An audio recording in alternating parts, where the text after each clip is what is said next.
Assalamualaikum warahmatullahi wabarakatuh.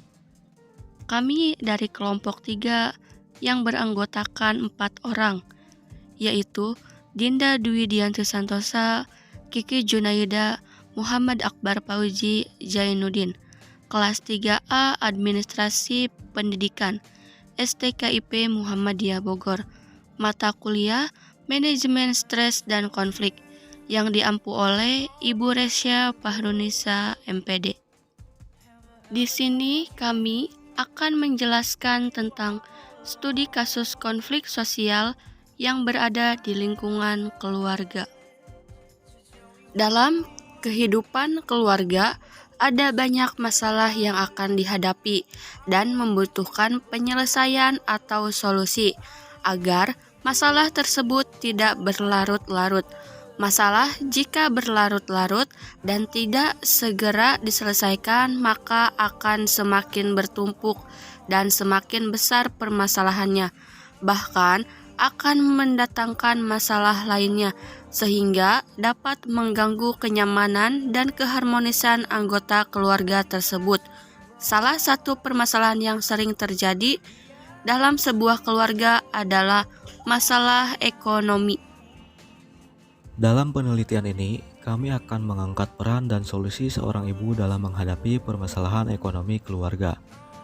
Penelitian ini merupakan penelitian kualitatif, di mana pendekatan diarahkan pada latar belakang permasalahan keluarga yang terus-menerus dialami dalam suatu keluarga. Data yang digunakan bersifat deskriptif, dikumpulkan dari hasil wawancara yang mendalam terhadap sebuah keluarga. Tipe penelitian yang digunakan adalah studi kasus yang mengangkat masalah ekonomi atau keuangan di keluarga suatu wilayah. Ada seorang ibu rumah tangga yang memiliki 3 orang anak. Suaminya bekerja sebagai sales dengan gaji UMR. Anak mereka yang pertama sedang menimba ilmu di sebuah pesantren. Awalnya, kehidupan rumah tangga mereka berjalan harmonis. Semua kebutuhan dapat terpenuhi. Namun, 2 tahun belakangan, kehidupan kami mulai diuji dengan berbagai masalah. Musibah yang datang bertubi-tubi menimpa keluarga kami.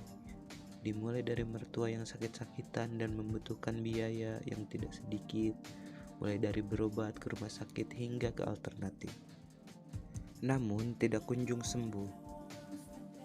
Hingga akhirnya, ibu mertuanya meninggal dunia dan kembali memerlukan biaya yang tidak sedikit juga untuk biaya kematian.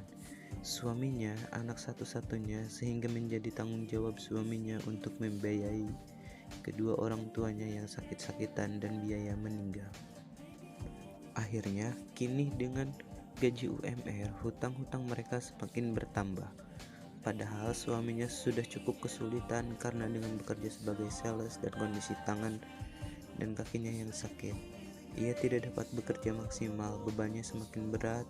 Bagaimana dengan gajinya? Dia harus membiayai kebutuhan sehari-hari karena dipakai untuk bayar koperasi, biaya hidup, dan biaya sekolah. Solusi dari masalah yang ada dalam kasus di atas, solusinya adalah komunikasi. Sang istri harus dapat menyampaikan apa yang menjadi gagasan dan rencananya. Jika hanya dipendam, maka tidak akan mendatangkan solusi apapun. Jika masalahnya takut suaminya sedih, itu merupakan hanya praduga yang belum tentu benar terjadi. Sampaikan dengan cara yang baik dan jelaskan sedetail-detailnya, serta cari waktu yang pas, daripada hanya diam menunggu tanpa melakukan apapun, sementara kebutuhan tidak dapat ditunda lagi. Semoga suaminya akan memahami dan setuju dengan ide istrinya. Jika usahanya berhasil, niatkan kembali untuk dapat membeli rumah itu.